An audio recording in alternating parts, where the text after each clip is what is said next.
The cold wind of the north whispered through the trees of Winterfell. Snow had started falling again, slow and soft, like the land itself was mourning something that hadn't happened yet. Jon Snow stood on the walls, his eyes fixed far beyond the trees. He had heard the news. The Lannisters were coming. Not just any Lannisters. Queen Cersei had sent a small army to the north. They claimed it was for peace talks, but Jon didn't trust them. And more than that, he feared what they might do to Sansa. Sansa had been through too much already. She had escaped from King's Landing, survived Ramsay Bolton, and finally helped take back Winterfell. Now she was safe. Now she was home. And Jon had sworn, not as a king, not even as a brother, but as a man who loved her like family, that no one would ever hurt her again. Sansa stood beside him on the wall, her red hair blowing in the wind. "They'll try something," she said softly. "Cersei never forgets. She hates me. She hates all of us," Jon nodded. "Let her come. We're ready." But deep inside, he knew they weren't. The North had lost too many men. The war with the Night King had left their armies broken. They had dragons once, but now even that fire was gone. A week later, the Lannisters arrived. A golden lion on red flags waved above their soldiers. They came not with swords raised, but with smiles and words soaked in lies. Their commander was Sir Adden Lannister, a cousin of Cersei's, sharp-tongued and cold-hearted. "We come with respect," he said, dismounting in front of Jon and Sansa. "The Queen wants peace. She sends her love to Lady Sansa and wishes to speak in person." Sansa said nothing. Jon stepped forward. "She'll not set foot in the north," Sir Adden smiled. "Then perhaps Lady Sansa can come to King's Landing. As a guest, or a token of trust." Jon's hand went to the hilt of his sword. "She's not going anywhere." Later that night in the Great Hall, the bannermen gathered. Some whispered that perhaps peace was better than more war. That maybe Sansa should go, just to talk. Sansa looked around, her face pale. "I will not be their prisoner again," she said. "I know what they do to people they call guests." Jon stood beside her, his voice calm but firm. "She's not leaving. If they want her, they'll have to go through me." That same night, under the cover of darkness, a group of Lannister men sneaked into Winterfell. They weren't here to talk. They were here to take Sansa. Jon heard the clash of metal near her chambers and rushed without thinking. By the time he reached the hallway, 3 Lannister men were dragging Sansa, one with a knife to her throat. Ghost, Jon's direwolf, was already attacking one of them, blood on his teeth. Without hesitation, Jon threw himself at the others. He fought like a storm, fast, wild, furious. He killed one, then another. The third stabbed him in the side, but Jon didn't stop. He shoved the man back, then ran his sword through his chest. Sansa fell to the floor, free. She crawled to Jon, her hands shaking. Jon, you're bleeding." He smiled at her weakly. "Told you. They'd have to go through me." His eyes began to fade. "Stay with me," she whispered, holding his head. "Please, stay." But Jon Snow, the man who once died and came back, was still only human. And this time, the cold of death came to take him for real. The silence after Jon's death was heavier than the snow covering Winterfell's courtyards. Sansa sat beside his body all night. She didn't cry, not at first. Her tears had long since dried after all the pain she had lived through. But when the sun rose and its pale light touched Jon's face, it hit her. He was really gone, not to the wall, not to the Night's Watch, not to some far-off battle. Gone forever, Maester Walken tried to comfort her. "Lady Sansa, you must rest." She didn't answer. She just whispered, "He died because of me." No one dared argue. Everyone knew it was true. Jon had stood between her and the Lannisters, and now he was dead. Not in a war, not in battle, but murdered inside his own home, Winterfell. By dawn, the north was shaking. Word of Jon Snow's death spread like wildfire.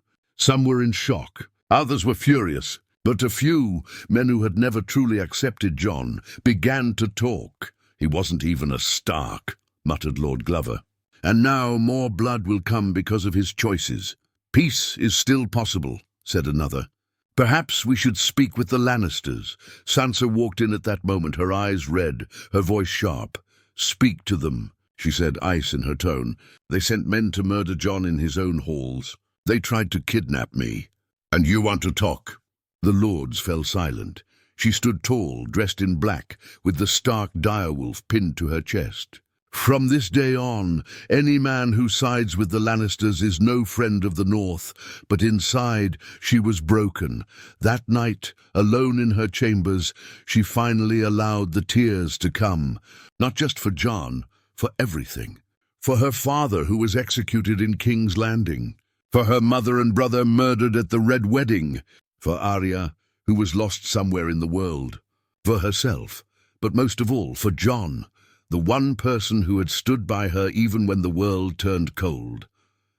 As Sansa grieved, the Lannisters prepared their next move. Cersei's letter arrived just days later. Lady Sansa, it read in perfect handwriting, "We are deeply saddened by the loss of Jon Snow. Let this be a warning to all who stand against peace. Surrender Winterfell. Come to King's Landing. There you shall be granted mercy, and the realm will avoid more bloodshed. Refuse, and the North will burn." Sansa held the letter in shaking hands. Mercy? From Cersei? No, this was not mercy. It was a threat. Tyrion's old words came back to her. When you play the Game of Thrones, you win or you die, and the Lannisters were playing to win. She burned the letter in the hearth without a second thought, but that wasn't the end of it. 2 nights later, Lord Royce came to her with troubling news. "A raven from the Dreadfort," he said, handing her the message. "It seems not all in the North are loyal anymore."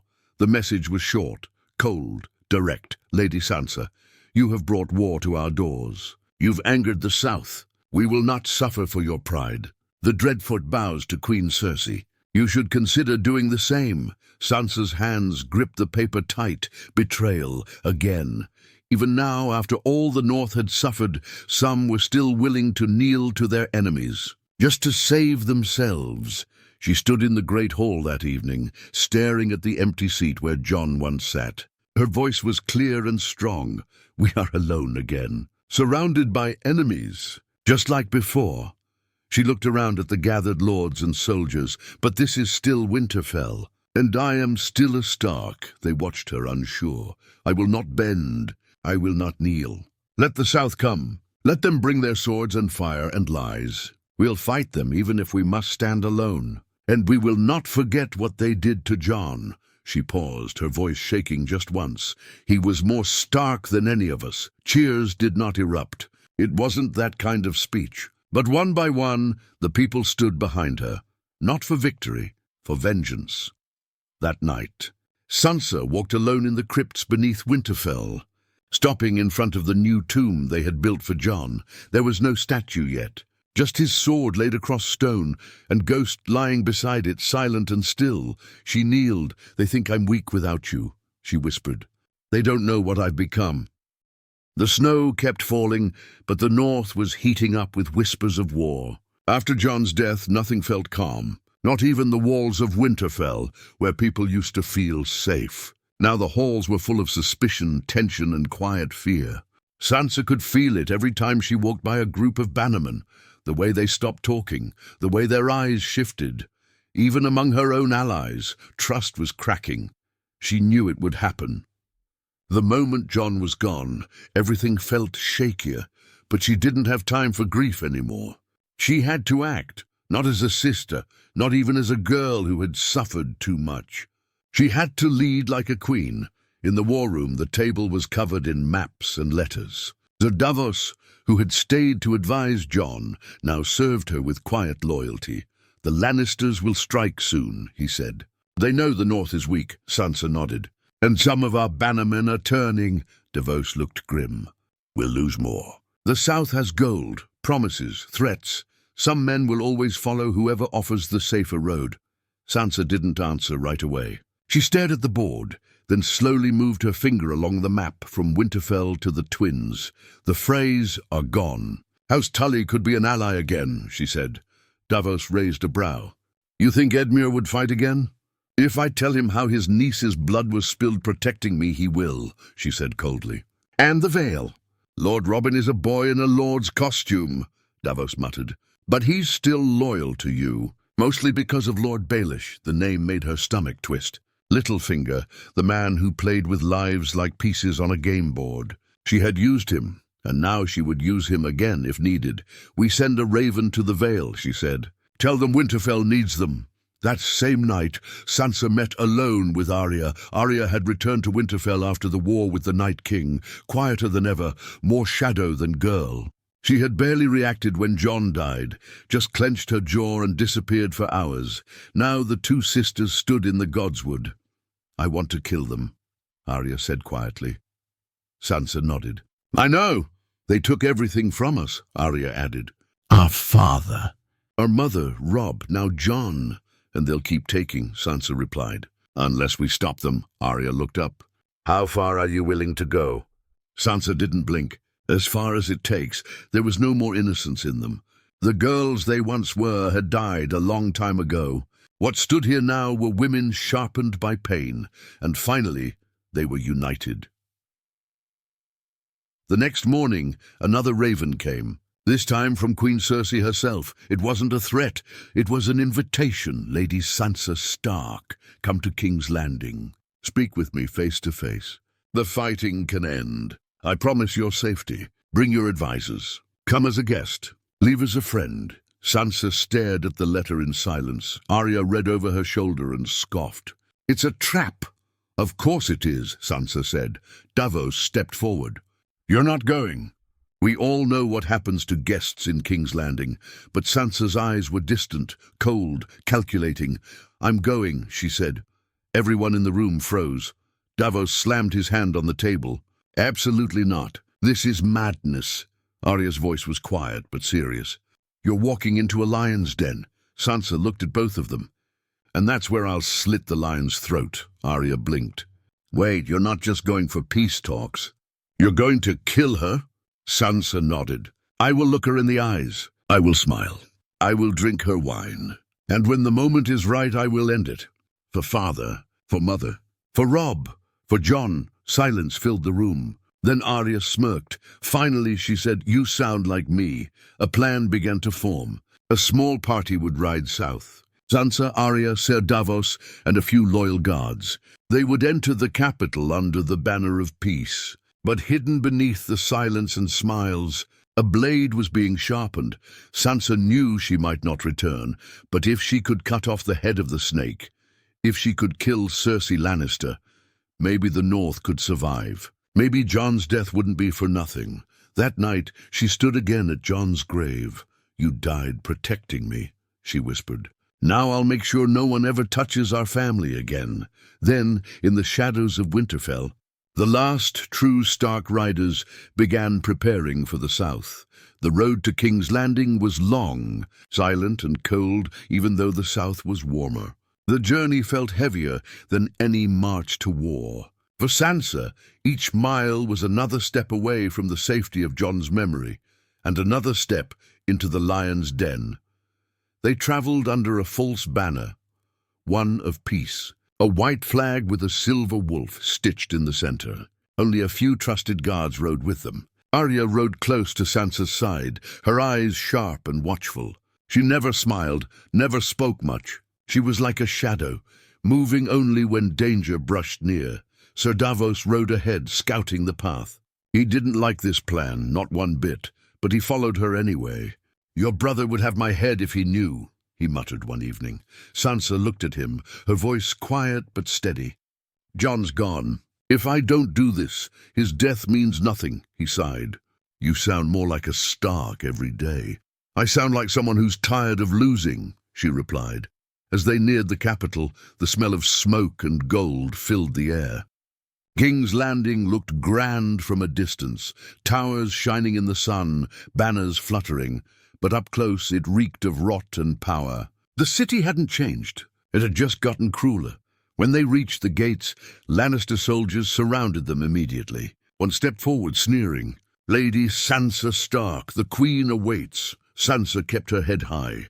"Then lead the way." They escorted her through the same streets where her father had once been paraded as a traitor. She remembered standing there as a frightened girl, watching Ned Stark's head fall from the block. Her hands trembled for a moment, but she steadied them. Not this time. They reached the Red Keep. It looked the same. Golden walls, red banners, the smell of wine and betrayal in the air. The throne room was silent when she entered, except for the sound of her boots against the marble floor.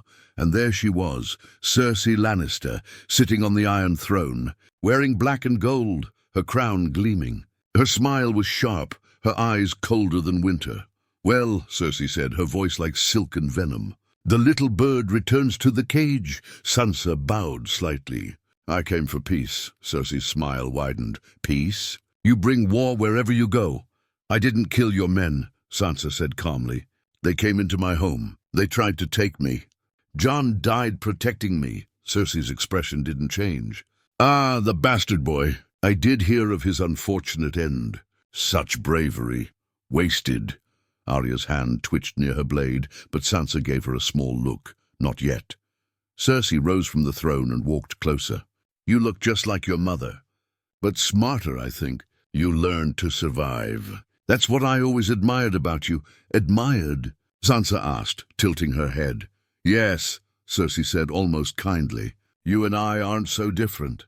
We both lost everything. We both learned that mercy is a weakness. So why fight me? Join me. Rule the North in peace. Bend the knee, and you'll keep your castle, your title, your name." Sansa didn't speak for a long time. Then she said softly, "And if I refuse?" Cersei's smile disappeared. "Then I'll make the North a memory." For a moment no one moved. The air was thick with tension. Then Sansa stepped closer, until she was standing just a few feet from Cersei. Her voice dropped to a whisper. "You'll try," she said. "But the North remembers." Cersei's eyes narrowed. "You sound brave for someone standing in my throne room without an army."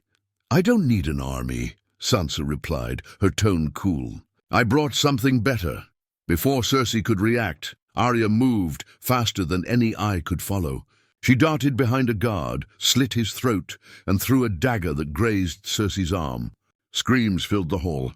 The Lannister soldiers drew their swords, chaos breaking loose. Sansa shouted, "Run!" Arya grabbed her sister's arm and pulled her toward the doors as Davos and the guards fought to block the soldiers. Sansa's heart pounded, her mind racing.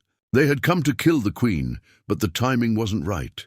Not yet. They barely escaped through the lower tunnels beneath the Red Keep, the same ones Tyrion once used to flee. Cersei's furious voice echoed behind them, shouting orders, demanding heads. By the time they reached the city outskirts, Davos was wounded, and Arya's cloak was soaked in blood, not her own.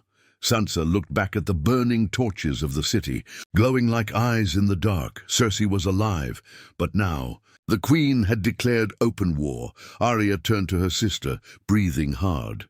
"You still want to finish this?" Sansa looked south, her eyes burning with quiet fire. "I didn't come this far to run." She looked at Davos. "Send ravens to the north, to the Vale, to River Run. Tell them the lion has shown its teeth." She paused, voice hardening. "Now it's time the wolf bites back." The ravens flew across the sky like black arrows. Sansa's message was short but clear. The queen has declared war. Jon Snow was murdered. Winterfell stands alone, unless we stand together. The wolf rises. It was sent to every corner of Westeros, to the Vale, to House Tully, to the scattered northern houses still sitting on the fence. She didn't ask for pity. She called for vengeance. Back in Winterfell, the air was sharper. Word had reached the people. Their king was dead. Their lady had been nearly taken. And now Cersei Lannister had declared open war. But something had changed. For years, the North had bled for wars they never asked for. They'd lost Robb, lost their men in the wars with the Boltons, lost more to the Night King, but now it was personal. Jon had been their king, even if he never asked for it. He died protecting Sansa, and that meant everything. In the great hall, Sansa stood before her bannermen, her voice cold as the stone beneath her boots. Jon died with no crown on his head, but he ruled with honor. I will not let the South spit on his memory. The lion has drawn blood. Now the wolf answers. This time there were no whispers. Only swords raised in silence. In the Vale, young Lord Robin, still awkward, still weak, sat on his shaky throne, watching as the raven was read aloud. Beside him stood Lord Baelish, his face as unreadable as ever. "They want our swords," Robin said. Should we help them? Littlefinger smiled faintly. Lady Sansa has grown into a powerful voice. If the North rises and wins, she will owe you. Robin tilted his head. And if she loses? Baelish leaned in. Then she dies, and we lose nothing. 2 days later, Sansa received a raven back. The Vale rides with Winterfell, but not everyone was loyal. House Glover refused to send men. They claimed their losses were too great. Others hesitated, hoping to stay out of it. So Sansa made a decision that would change everything. She would go herself. We'll take back the Riverlands first, she told. Davos and Arya. Edmure Tully can help us control the center. Then we strike south and cut the Lannisters from the heart, Arya frowned. You want to take King's Landing? I want to take her head. As they rode south once more, this time with northern soldiers and banners flying high, people began to whisper across the realm. The Stark girl is not hiding anymore. She's marching. The armies gathered near the ruins of Moat Cailin. It was there that Sansa met Edmure Tully again, older, thinner, and haunted by years of being a Lannister prisoner. You've grown strong, he said as they stood around the fire. You remind me of your mother. She was like this too, calm in chaos and twice as dangerous. Sansa gave him a small smile. Danger is the only thing that speaks in this world. With Edmure's help, they reclaimed River Run in a single night. The Lannister garrison there surrendered the moment they saw the wolves at the gates. One of the young soldiers threw down his sword and said, I fought in the north once. I won't do it again. Arya made no speeches. She simply kept sharpening her blade needle every night by the fire. When will you do it? Sansa asked her. Arya didn't look up. When I see her face. That's all I need. But they knew it wouldn't be easy. Cersei had spies everywhere. By the time the Northern and Riverland forces were halfway to Harrenhal, she had already sent a fresh army out of the capital. Gold cloaks, Lannister loyalists. Mercenaries paid with what was left of the crown's gold, and at the head of that force was Sir Jaime Lannister. He had returned to King's Landing months ago, not out of love for Cersei, but out of guilt. He had left Brienne behind. He had seen what love cost him. Now he was Cersei's sword again, because he didn't know who else to be. When he heard that Jon Snow was dead and Sansa Stark was leading an army, he paused. He remembered Sansa as a scared girl. Now she was bringing war to the Queen's gates. He stood before Cersei one final time. What if she wins? Cersei laughed, sipping wine. Then I'll die a queen. But she won't win. She doesn't have dragons, she doesn't have gold, and she doesn't have my cruelty. Jaime looked away. She has something else. People believe in her. Cersei's voice turned sharp. Then kill their belief. The armies clashed days later outside Harrenhal. The ground shook as metal hit metal. Banners burned. Arrows filled the skies like rain. The wolf and the lion had met at last, and neither would leave untouched. At the center of it all, Sansa rode with her banner held high, the wind behind her and a fire in her chest. She wasn't a little bird anymore. She was the storm coming for the south.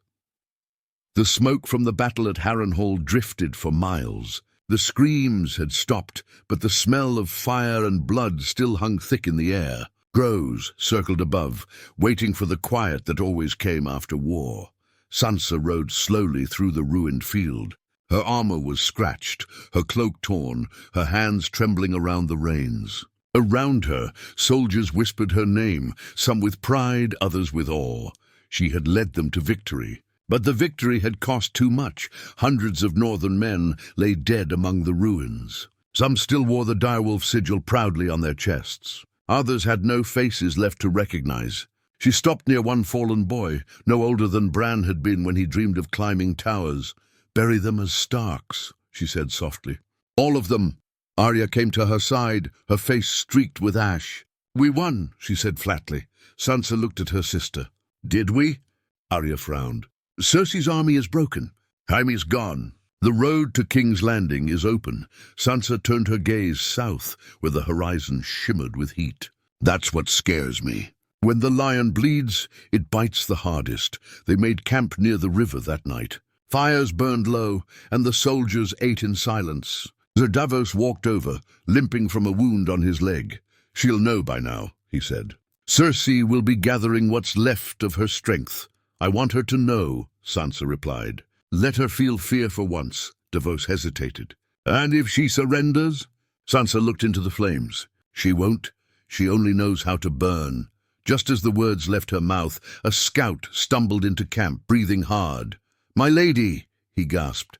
"We found him." Sansa turned sharply. "Found who?" The scout pointed toward the woods. "A Lannister knight? He says he wants to speak with you. Alone." Davos's hand went straight to his sword. "No Lannister is walking into this camp alive," but Sansa was already moving. If he came alone, he came for a reason. When she reached the edge of the trees, she saw him. Jaime Lannister. He looked older, dirtier, his golden armor scorched and dented. The proud lion was a ghost now, one hand gone, his eyes hollow. He knelt when he saw her. "Lady Sansa," he said quietly. "I've come to surrender." Arya appeared from the shadows before Sansa could answer. "You should have stayed dead in that city," she said coldly. Jaime didn't flinch. "I'm not here for her. I'm here for you," Sansa frowned. "Why?" "Because she's lost her mind," Jaime said. "Cersei's called for wildfire. She means to burn King's Landing before you reach it. Every man, woman, and child. She'd rather rule ashes than kneel." The words hit like ice. Sansa stepped closer.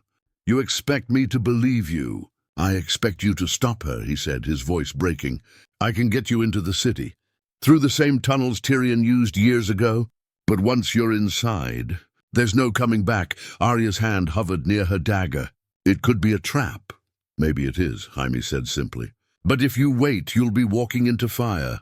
Sansa looked at him for a long time. Once she had dreamed of this man, hated him, feared him, imagined him as one of her family's destroyers. Now he was on his knees before her, broken and begging for a chance at redemption. "Why help us?" she asked finally. He met her eyes. "Because Jon Snow spared my life once when I didn't deserve it. He said everyone has a choice, to fight for the living or for the dead. Cersei's already dead. I'm choosing the living." Sansa said nothing for a while. The only sound was the wind moving through the trees. Then she gave a slow nod. "You'll take us in," she said. "But if this is a trick, Arya will be the last thing you see." Jaime almost smiled. "Fair enough." That night, Sansa gathered her closest people, Arya, Davos, and a few trusted soldiers. They formed the last strike team, leaving the main army behind. When the sun rose, they rode south under grey skies. Jaime led them through secret paths, avoiding Lannister patrols. The closer they got to the capital, the darker the air became. In the distance, a green glow shimmered faintly above the city walls, the sick light of wildfire. Sansa stopped her horse and stared at it. "She'll burn them all," she whispered. Jaime nodded. "Unless we stop her." As night fell, they reached the edge of the city. From here, Sansa could see the Red Keep standing tall against the black sky. The same place where her father had died, where she had once been a prisoner, where Jon's killers had been sent. Her heart pounded with the weight of years. "This ends tonight," she said quietly. Arya tightened her grip on Needle. "One way or another." Davos drew his sword. "Then let's end it right." And as they stepped into the hidden tunnels beneath King's Landing, the ghost of Jon Snow seemed to walk with them, silent, watchful, guiding them toward the fire that waited above. The tunnels beneath King's Landing were damp, dark, and full of old secrets. Each step echoed through stone corridors once used by kings, spies, and traitors. Sansa walked at the front now, her torch lighting the way, the heat flickering against her determined face. Behind her came Arya, silent, tense, ready, and Jaime leading them deeper with slow, heavy steps. Only Davos dared speak. "Never thought I'd be sneaking into this cursed city again," he muttered. "Last time I helped smuggle a king. Now I'm smuggling vengeance." Jaime glanced over his shoulder. "Vengeance or justice?" Sansa answered for him. "Same thing. If you've lost enough." The tunnel opened up near the lower cellars of the Red Keep. Dust danced in the torchlight, and above them faint footsteps echoed through the walls. The keep was crawling with soldiers. Cersei had fortified every corner, but not down here. She still believed herself untouchable. "She won't expect this," Jaime said. "She won't expect me," Arya added coldly. Gripping Needle tighter, they moved carefully now, crawling up narrow stairwells and through hidden passages behind the walls. Jaime had remembered every corner, every route Tyrion had once shown him. But each turn carried risk. By the time they reached the Queen's private quarters, the sound of bells could be heard ringing faintly from the sept. "Is that a warning?" Davos whispered. "No," Jaime said, face grim. "It's a signal." She started the wildfire preparations. Sansa's eyes narrowed. "Then we don't have time." Jaime led them to a hidden door behind a tapestry. "This leads straight into her throne chamber." Arya stepped forward, her blade already drawn. But Sansa stopped her. "Wait." Everyone turned. "I want to see her," Sansa said. "I want her to look at me when it ends." Arya didn't like it, but she nodded. Jaime pushed the hidden door open. They stepped into the edge of the Queen's throne room, and there she was. Cersei stood before the Iron Throne, dressed in black silk, her crown crooked on her head. She wasn't the same woman Sansa remembered. There were bags under her eyes, lines on her face, and a wild, dangerous flicker in her stare. She looked tired, not weak, just stretched thin, a candle ready to burn out. "And take everything with it. You're late," Cersei said calmly, without turning around. Sansa's voice cut through the silence. "And yet you still waited." Cersei slowly turned. Her lips curved into a smile when she saw Sansa, and Arya beside her. "I had a feeling you'd come. You Starks always crawl back eventually. And you Lannisters always think you're still in control," Sansa replied. Cersei stepped down from the dais, dragging her fingers along the Iron Throne's armrest. "I've ruled this realm with blood," she said, "with fire and fear. The people obey me. The soldiers fear me. And you—" "They hate you," Sansa interrupted. "They're just too scared to say it." Cersei laughed, that same cold, cruel laugh that once haunted Sansa's nightmares. "You're still the same little bird," she said, "trying to play the game of thrones without claws." Arya stepped forward, her blade gleaming. "Try me," Cersei's eyes narrowed. "Ah, yes, the killer. The faceless Stark, I heard about you. You slit the Night King's throat. Clever girl." She took a slow step toward Arya. "Come then," she whispered. "Do it. Kill me. Be the hero." Arya was ready to strike, but Sansa raised her hand. "Not yet," she said. Cersei raised a brow. "So what's the plan, Sansa? You've come all this way.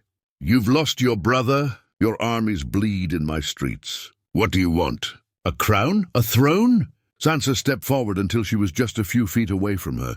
"I want peace," she said softly. "I want safety for the North, for the people you've threatened, for every child who might burn in your wildfire." Cersei smiled. "Then you came to the wrong city." From behind her, a bell rang again, louder this time. "A signal." Jaime stepped forward, his voice urgent. "She's triggered the order. If we don't stop it now—" Sansa didn't wait. She turned to Arya. "Now!" And in a blur, Arya was gone. She vanished into the shadows, moving fast, faster than the eye could follow. Cersei's calm slipped for the first time.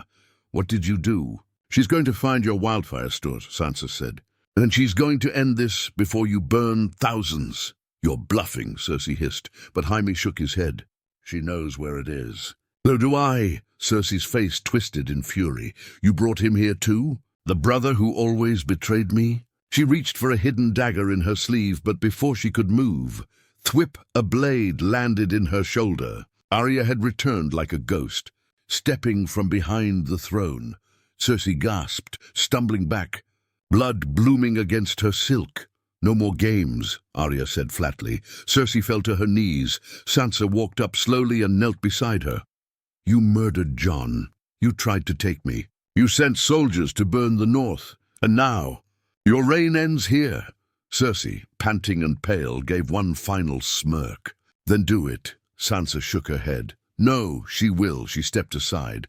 Arya walked forward and, without a word, ended the Queen's life. Quick, silent, cold. And just like that, after years of war, pain, and blood, the lion fell.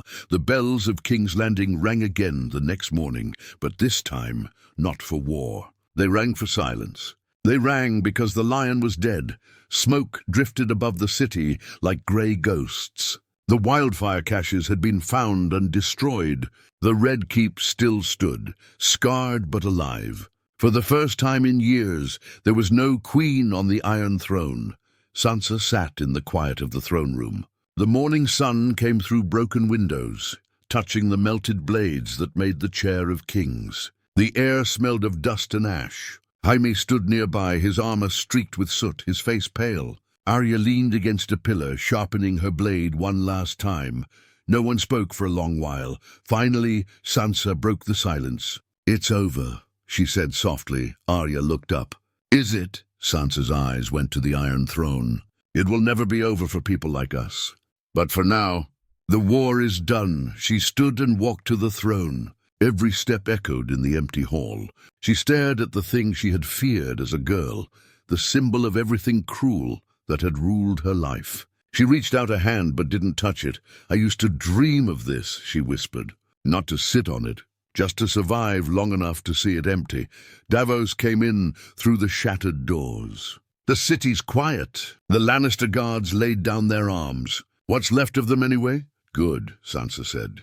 "No more blood. We'll rebuild what's left." Jaime limped closer. "You'll need a ruler." Sansa looked at him. "Not me. I'm going home." He frowned. "You've won the South. The people would follow you." "I don't want them to," she said simply.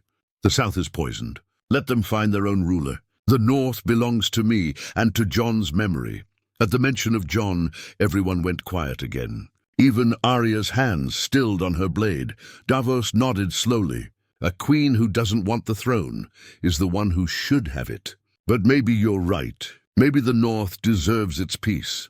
Before they left the city, Sansa walked once more through the Red Keep's garden. The place where she had once been a frightened girl, waiting for mercy that never came. Now the flowers were burned and wilted.